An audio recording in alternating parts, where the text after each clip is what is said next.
te han mentido sobre el infierno. Pero espera, porque la cosa es peor de lo que piensas. También te han mentido sobre la mentira. Suena gracioso, pero no lo es. Hay una versión popular que circula por Internet, por púlpitos progresistas, por canales de YouTube que se presentan como críticos. Dice así: el infierno no existe como te lo enseñaron, porque la palabra que Jesús usaba, Gehenna, era simplemente el nombre de un basurero a las afueras de Jerusalén donde se quemaba basura permanentemente. Un vertedero, una metáfora urbana. Jesús señalaba el humo y el hedor, y decía: eso es lo que le pasa a quien vive sin Dios. Fin. No hay fuego eterno. Hay residuos municipales. Es una historia tranquilizadora. Tiene la ventaja de sonar moderna, razonable, casi científica. Y tiene un solo problema. Tampoco es verdad. No existe ni una sola fuente arqueológica, ni un solo texto anterior al siglo XIII de nuestra era, que confirme que el valle de Hinnom funcionara como basurero de Jerusalén. Ni una. La primera mención conocida de esa idea viene de un rabino medieval llamado David Kimhi, alrededor del año 1200 años después de Jesús, y desde ahí se copió y se repitió hasta que terminó en Biblias de estudio, en comentarios académicos, en sermones y en videos exactamente como los que probablemente ya has visto. Lo que sí hubo en ese valle es algo que no aparece en los púlpitos tranquilizadores ni en las versiones cómodas. Hubo niños, quemados vivos, sacrificados al dios Molec, mientras sonaban tambores para tapar sus gritos. Eso es Gehenna. No basura. ¡Niños! Y si eso no te incomoda lo suficiente, en los próximos minutos vas a ver cómo esa imagen real, la imagen de fuego y de carne infantil, es la que un rey reformista trató de borrar profanando el lugar, la que Jesús recogió siglos después, para usarla con una precisión quirúrgica que los oyentes del siglo I entendían perfectamente, y la que la Iglesia transformó después en una doctrina de tormento eterno que ni Jesús ni sus contemporáneos reconocerían. Si este tipo de análisis que no te va a dejar cómodo es lo que buscas, suscríbete. Porque este canal no domestica textos, los destripa. Y lo que sale de dentro, a veces mancha. Gehenna es la forma griega del hebreo Ye-Hinnom, literalmente, Valle de Hinnom.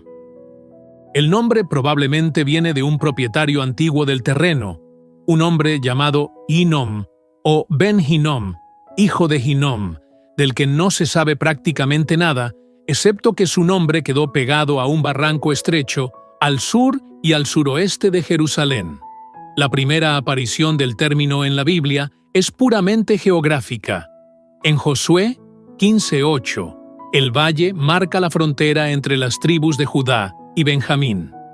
Un dato catastral, nada más. Pero la geografía en el antiguo Israel nunca era solo geografía. Los nombres de los lugares cargaban historia, y la historia del valle de Hinnom iba a convertirlo en una de las palabras más cargadas de todo el vocabulario religioso humano. Para entender cómo, necesitas conocer a 2 reyes y a un profeta. El primer rey es Acaz, que reinó en Judá en el siglo VIII a.C.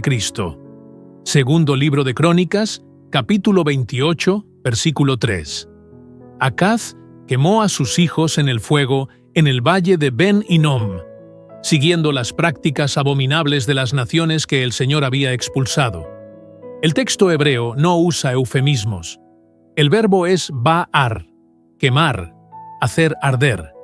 El segundo rey es Manasés, nieto de Acaz, que según el texto de Crónicas hizo lo mismo.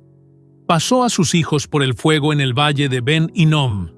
La expresión hebrea He'evir ba-esh, hacer pasar por el fuego, es la fórmula técnica para el sacrificio humano ritual asociado al culto de Molec.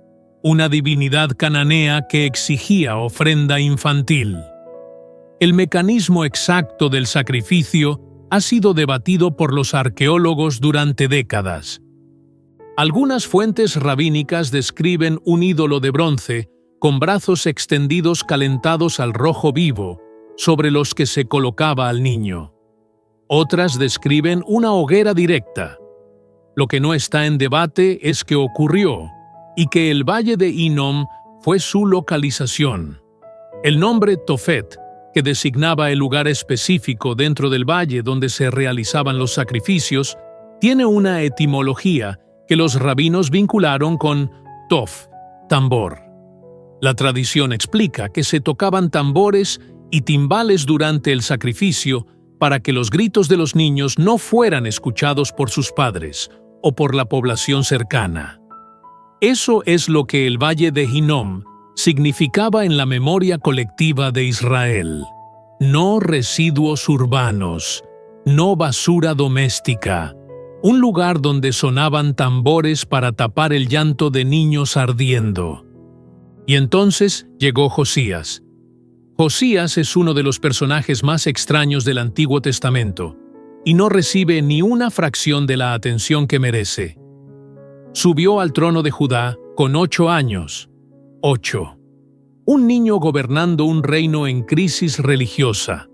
Su abuelo Manasés había sido el rey que más años estuvo en el trono de Judá, 55 años, y durante esas 5 décadas había convertido la religión oficial del reino en un sincretismo donde convivían altares a Baal, postes sagrados de Aserá dentro del propio templo de Jerusalén, culto astral al sol y a la luna, y sacrificios infantiles en el valle de Hinnom. Segundo de Reyes dice que Manasés hizo más mal que todas las naciones que el Señor había destruido ante los israelitas. El padre de Josías, Amón, siguió la misma línea y fue asesinado por sus propios siervos a los 2 años de reinado.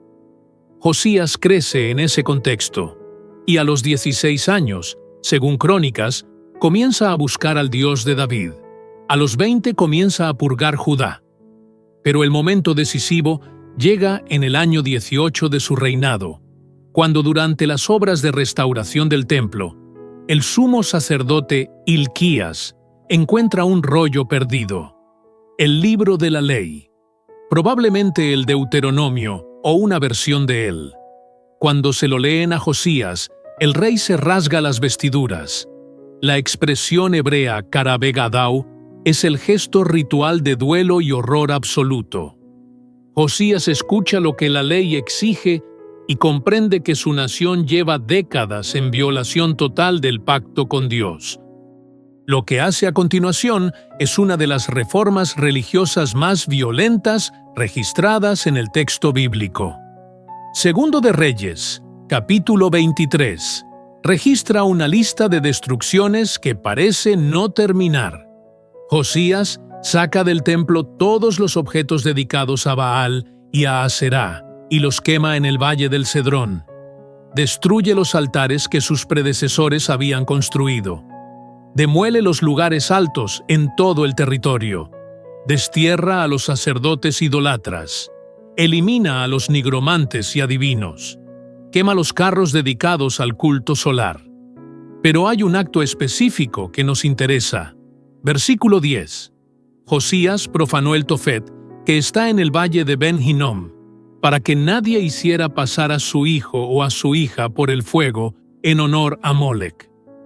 El verbo hebreo para profanar aquí es time, que significa contaminar, hacer impuro, declarar inutilizable para uso sagrado.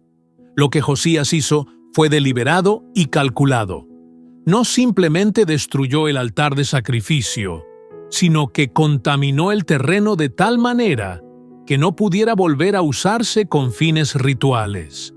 Algunas tradiciones indican que lo hizo arrojando huesos humanos y despojos sobre el lugar, que en la ley de pureza hebrea convertían cualquier espacio en ritualmente impuro de forma permanente. Josías no borró el valle de Hinnom del mapa. borró su función, lo convirtió en un lugar maldito, profanado, inutilizable. Lo que había sido sagrado para Molec se transformó en lo más inmundo posible dentro de las categorías hebreas de pureza ritual. Y aquí empieza la paradoja que nadie predijo, porque es exactamente esa carga, no la del basurero, sino la del matadero profanado, la que hace que siglos después la palabra Gehenna sea la más oscura y la más cargada que Jesús podía elegir. Hay un paso intermedio entre Josías y Jesús que los análisis populares suelen saltar, y sin ese paso no se entiende por qué Gehenna llega al Nuevo Testamento con la potencia que tiene. Jeremías es contemporáneo de Josías, pero su ministerio continúa mucho después de la muerte del rey. Y Jeremías tiene una relación particular con el valle de Hinnom. Lo menciona en 3 pasajes que son centrales para entender la evolución del término. Jeremías 7, 31 a 32. Construyeron los lugares altos de Tofet, que está en el valle de Ben Hinnom, para quemar a sus hijos y a sus hijas en el fuego, cosa que yo no mandé ni me pasó por el pensamiento. Por tanto, vienen días en que no se llamará más Tofet, ni valle de Ben Hinnom, sino valle de la matanza, porque enterrarán en Tofet por falta de lugar. Jeremías 19 añade una escena performativa que amplifica el mensaje. Dios manda al profeta bajar al valle de Hinnom con una vasija de barro y un grupo de ancianos y sacerdotes como testigos. Allí, Jeremías pronuncia la sentencia de destrucción sobre Jerusalén y rompe la vasija delante de todos. El gesto es inequívoco. Así como esta vasija no puede recomponerse, así romperé yo a este pueblo y a esta ciudad. Y luego Jeremías 32-35 repite la acusación. Edificaron lugares altos a Baal en el valle de Ben Hinnom para hacer pasar por el fuego a sus hijos e hijas en honor a Molec, cosa que yo no les mandé ni subió a mi corazón. Fíjate en la expresión que Dios usa a través de Jeremías. Ni me pasó por el pensamiento. En hebreo, velo aleta al libi. No subió a mi corazón. Es una de las expresiones de rechazo más viscerales que el texto bíblico atribuye a Dios. No es una prohibición legal. Es un rechazo que opera a nivel de la identidad misma de Dios. Esto no tiene nada que ver conmigo. Pero lo decisivo de Jeremías para nuestra historia es que con él el valle de Hinnom deja de ser solo un lugar geográfico y se convierte en un símbolo profético. Ya no es el sitio donde ocurrieron sacrificios. Es el sitio donde Dios ejecutará juicio, el valle de la matanza, la imagen del lugar donde la rebelión contra Dios produce muerte y destrucción. Isaías, antes que Jeremías, ya había añadido otra capa. Isaías 30:33 describe un Tofet preparado para el rey de Asiria, un fuego profundo y ancho. Y el cierre del libro de Isaías, capítulo 66, versículo 24, contiene las palabras que Jesús citará directamente siglos después. Saldrán y verán los cadáveres de los que se rebelaron contra mí, porque su gusano no morirá, ni su fuego se apagará, y serán abominación para todo ser viviente. Esa imagen, cadáveres expuestos, fuego que no cesa, gusanos que no mueren, no describe un tormento eterno de almas, describe cadáveres, cuerpos, los muertos de una batalla o un juicio divino cuyos restos no reciben sepultura. En el mundo hebreo antiguo, no recibir sepultura era la máxima deshonra posible, peor que la muerte misma. Para cuando Jesús nace, el valle de Hinnom lleva siglos acumulando capas de significado: sacrificio infantil, profanación, profecía de juicio, imagen de destrucción total y vergüenza definitiva. Todo eso está comprimido dentro de una sola palabra, Gehenna. Y entonces Jesús la usa 11 veces. En todo el Nuevo Testamento, la palabra Gehenna aparece 12 veces, 11 en boca de Jesús, una en la epístola de Santiago. Y fuera de los evangelios sinópticos, nadie más la usa. Pablo no la usa, Juan no la usa, Pedro no la usa, Hebreos no la usa. Es una palabra de Jesús, casi en exclusiva. Y hay algo en cómo la usa que los análisis devocionales rara vez señalan. Jesús no dirige la palabra Gehenna hacia los pecadores genéricos, hacia las prostitutas, hacia los recaudadores de impuestos, hacia los marginados con los que se le ve comiendo y bebiendo. Esos reciben otra cosa de Jesús: misericordia, acogida, redefinición. ¿A quién le habla Jesús de Gehenna? A los religiosos, a los que ya están dentro del sistema de fe. Mateo 23:33, dirigido a escribas y fariseos. Serpientes, raza de víboras, ¿cómo escaparéis del juicio de la Gehenna? Mateo 23:15, mismo grupo. Recorréis mar y tierra para hacer un solo prosélito, y cuando lo conseguís lo hacéis hijo de Gehenna, el doble que vosotros. Los otros usos son advertencias a sus propios discípulos y seguidores. Si tu mano te hace tropezar, córtala. Mejor entrar en la vida manco que ir a la Gehenna con 2 manos. El lenguaje es hiperbólico, pero el destinatario no es el mundo exterior, es el interior. Esto tiene implicaciones que la predicación convencional ha invertido sistemáticamente. La herramienta retórica más oscura del vocabulario de Jesús, la imagen más cargada de violencia y juicio que podía emplear en su contexto cultural, la reserva para los líderes religiosos que usaban a Dios como mecanismo de control, y para los creyentes que se creían seguros por pertenecer al grupo correcto. No para los de fuera, para los de dentro. Piensa en eso un momento. El predicador promedio usa la imagen del infierno para amenazar a quienes no creen. Jesús usaba Gehenna para confrontar a quienes sí creían. La inversión es exacta y es deliberada. ¿Y qué significaba la palabra cuando Jesús la pronunciaba? Para un oyente judío del siglo I en Jerusalén, Gehenna no evocaba un lugar metafísico después de la muerte. Evocaba un lugar real al que podías caminar en 20 minutos desde el templo. Un barranco con una historia que incluía fuego, niños, tambores, profanación y profecía de juicio. Cuando Jesús decía Gehenna, sus oyentes no pensaban en un más allá abstracto. Pensaban en el peor lugar que conocían, el lugar donde la humanidad había hecho lo más terrible que podía hacer, y donde Dios había respondido con maldición y destrucción. Y no pensaban en una condena eterna, pensaban en un final, en la destrucción total. Mateo 10:28 es explícito: temed a aquel que puede destruir tanto el alma como el cuerpo en la Gehenna. El verbo griego es apólimi, destruir, aniquilar, perder completamente, no torturar eternamente, destruir. Eso plantea una pregunta que muy pocas iglesias están dispuestas a hacer en voz alta. ¿De dónde salió entonces la doctrina del tormento eterno? La respuesta tiene nombre, tiene fecha, y tiene una lógica que, una vez que la ves, no puedes dejar de verla. Tertuliano de Cartago, alrededor del año 197 de nuestra era, norteafricano, de formación pagana antes de su conversión, educado en la tradición filosófica latina, no griega.